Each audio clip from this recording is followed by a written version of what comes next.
Hey everybody, welcome to my vinyl channel. I'm the Vinyl Guy Boz. On this episode, I'm going to be showing you some soundtracks that were better than the movies that they were from. So I have that coming up, so stick around and don't touch that dial. Okay, and we're back. So what I mean by soundtracks that are better than the movies, what I'm talking about is that the movie wasn't a very good movie or, bad movie or an okay movie, but the soundtrack was amazing or really good. So that's what I'm talking about. So what I have here is I pulled out 10 soundtracks that meet that criteria, and I'm going to go ahead and show them to you, and let's go ahead and get started, all right?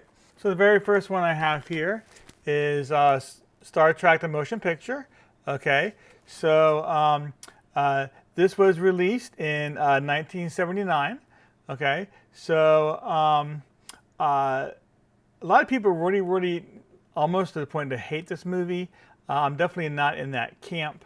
It's definitely not one of my favorite Star Trek movies, but there are at least two Star Trek movies in the Prime universe that I think are worse than this movie is.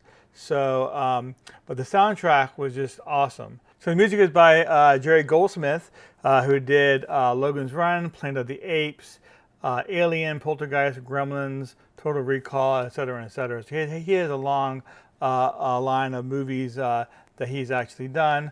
If you're familiar with Star Trek The Next Generation, the theme song from this is exactly where they took the theme song to The Next Generation from. So if you're watching this movie in 1979, you were actually listening to the Next Generation theme song for the first time. So, but yeah. It's just a really great soundtrack. We like it a lot.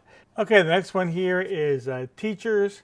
This movie came out in 1984, right on the heels of the Footloose success.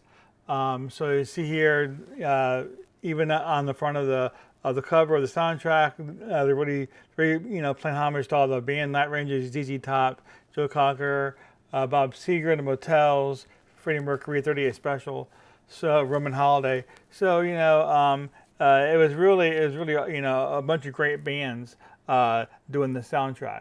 So the movie, however, is a mixed bag. Really, it's a mixture between a comedy and a drama. The comedy scenes are okay. The drama scenes are okay. It doesn't do a really great job or really, wonderful job, anything like that of either one. It's just not a very well put together movie. It's not. It has Nick Nolte, and actually Nick Nolte does a really good performance in the movie. It has Morgan Freeman in it doing a small part. I think that was the first time I ever seen Morgan Freeman in a movie. It also has Judge Hirsch in it, Lee Grant, Ralph Macchio. It has a lot of big name stars in it. So, but the story is okay for the kind of story that it was. It should have been more of a drama, less of a comedy. But they really wanted to make a comedy out of it, and it just didn't work.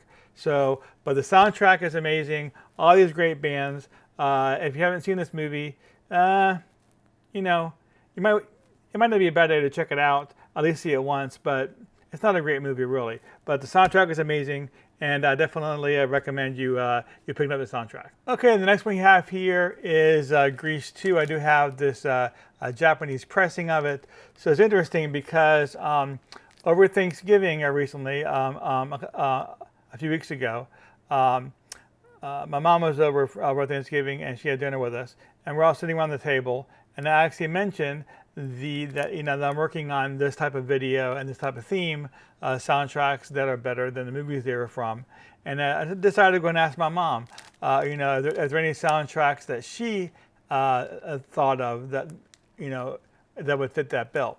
So there was about 20 or so soundtracks that were flying around in my head at the time that I needed to go and weed out and see if they would actually work. But I figured, I'll go ahead and get somebody else's opinion. So she looked right at me and she said Grease 2. Now I hadn't thought about Grease 2, but I'm thinking about it. She's absolutely right.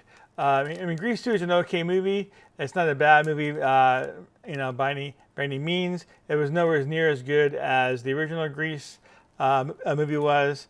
So it had Michelle Pfeiffer in the movie, and she does a really good job. It's just an okay movie. But the soundtrack, I really like the soundtrack a lot.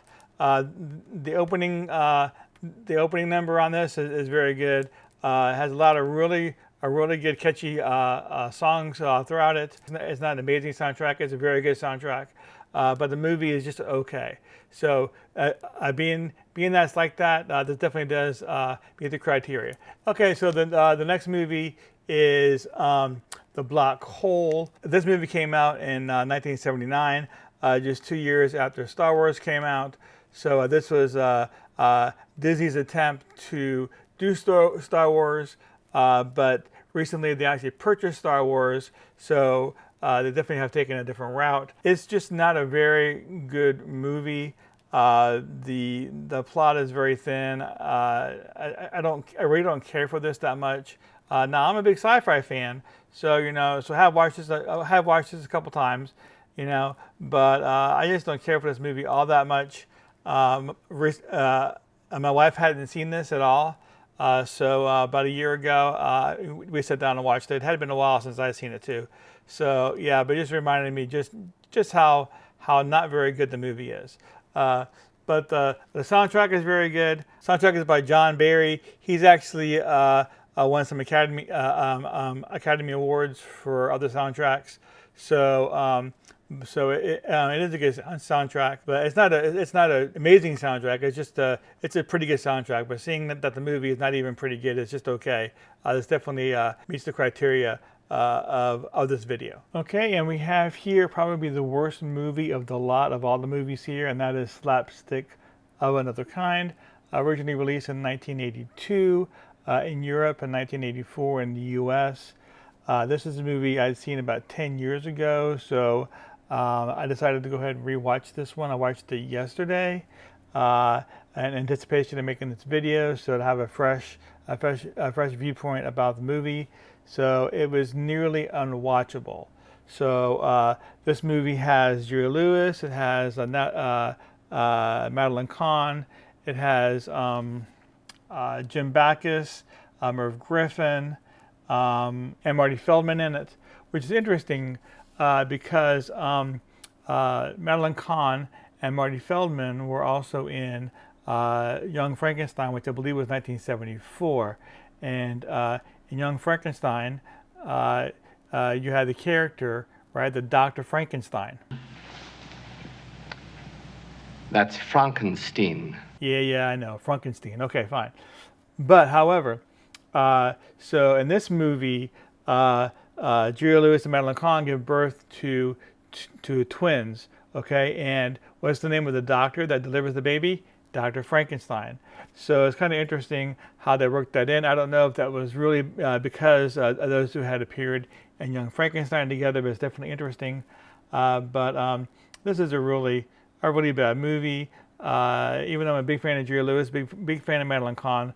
I mean, a bad movie is a bad movie, no matter who the actors are. Julia Lewis got nominated for a Razzie in this. Siskel and Ebert called it basically the worst movie of of course, it came out in 1984 in the U.S. So Siskel and Ebert called this the worst movie in 1984. So yeah, it's almost unwatchable. But the soundtrack is actually pretty good, actually. We have Michael Legrand and Morton Stevens. Michael Legrand is an Emmy Award-winning composer.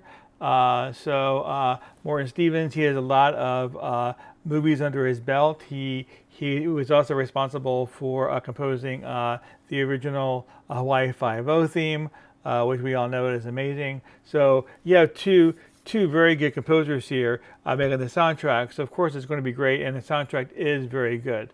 So, but even if the soundtrack was just good or even okay, it would still be better than the movie because the movie was just terrible. Okay, and the next movie is Back to the Beach. So this movie was meant to be a parody of the original beach party movies from the 60s, and I think some of them in the 70s, I believe, as well. It starred the two original people who appeared in most of the beach party movies, Annette Funicello and Frankie Avalon. Initially, from what I understand, their goal was to actually make another beach party movie in the style of a beach party movie, but they couldn't secure the rights to the beach party movies, but they didn't need the rights to do a parody of the beach party movies. So that's what this ended up being. It's the plot, the story is kind of weak in my opinion. They do an okay job of parodying the original beach party movies.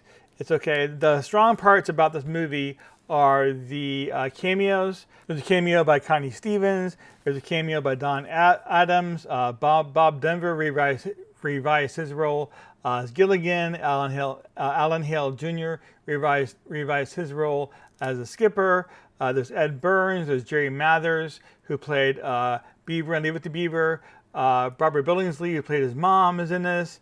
It just has a lot of cameos, which really are the strength of this movie. But other than the cameos, the story is just not that great. But the music is really good. It has Frankie Avalon doing a version of California Sun. Pee Wee Herman does Surfing Bird. Herbie Hancock does Wipeout. Dave Edmunds does Wooly Bully. Stevie Ray Vaughan does a Pipeline. You have Eddie Money, Catch a Ride. So it goes on and on. So it's just a really good soundtrack. So this is definitely one of those where the soundtrack is much better than the movie. Okay, the next one is Rollercoaster. So this is actually a movie that I actually really like. George Segal is the main star in this. George Segal does a really good job in this movie. I'm a big fan of George Segal. I really like this movie overall. Steve Guttenberg has an appearance in this movie. His first movie appearance, and it was uncredited. Helen Hunt plays the daughter, Steven Seagal's character's daughter. She's really young in this. I think it's also her first movie.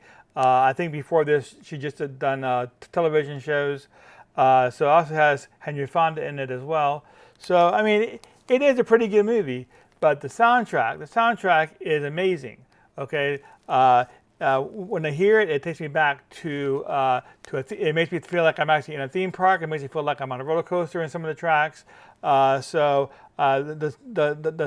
soundtrack does a really good job of bringing you into the everything about the movie. So the soundtrack is amazing, and the movie is really good. So seeing that the soundtrack is better than the movie overall, this definitely fits into this theme of this video. Okay, so now we're moving on to Sgt. Pepper's Lonely Hearts Club Band. This is a movie that was made in 1978. The soundtrack is a double LP. So most people have this in their collection, especially in the 70s and the 80s. But the movie is just not that good. The plot was very poor. The movie was just not a very good movie at all. So, in my opinion, the strongest scene in the movie was Steve Martin's Maxwell Silver Hammer. Dr. Maxwell, a small-time quack who became a big-time specialist, turning ugly old corrupt people into handsome young corrupt people.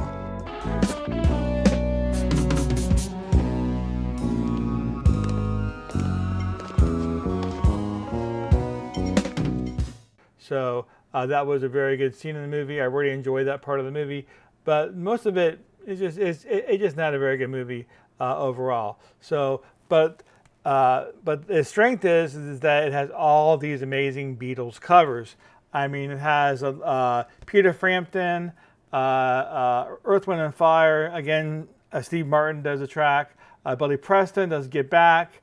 We have Alice Cooper is in this.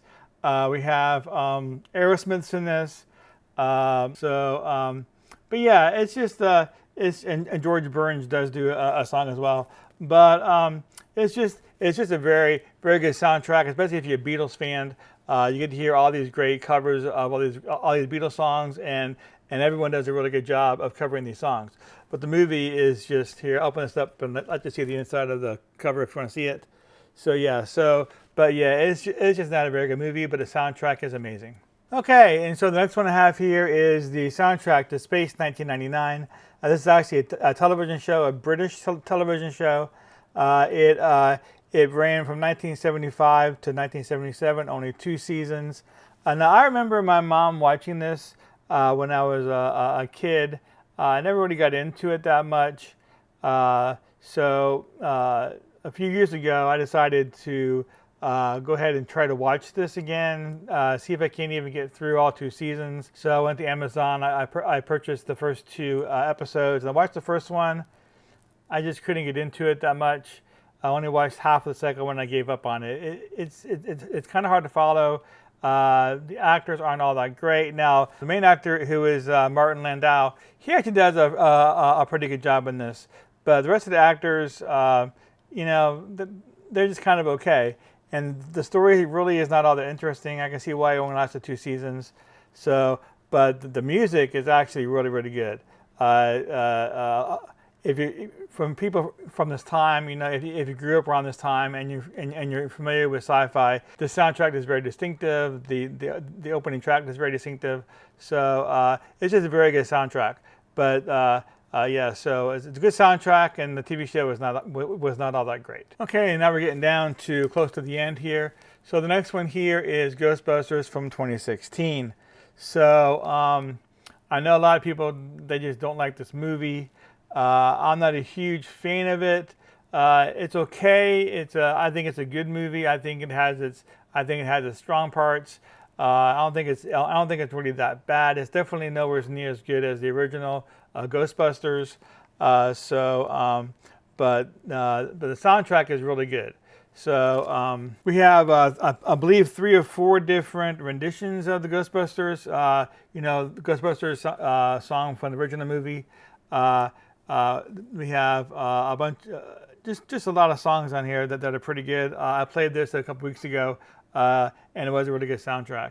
Okay, so I think that was 10. I think I told you I was going to do 10, but I'm going to do a bonus one more. So I started the video with the Star Trek movie. I'm going to end the video with a Star Trek movie. So this here is Star Trek 5. Remember I told you that I didn't think that Star Trek the Motion Picture was the worst Star Trek movie like a lot of people believe.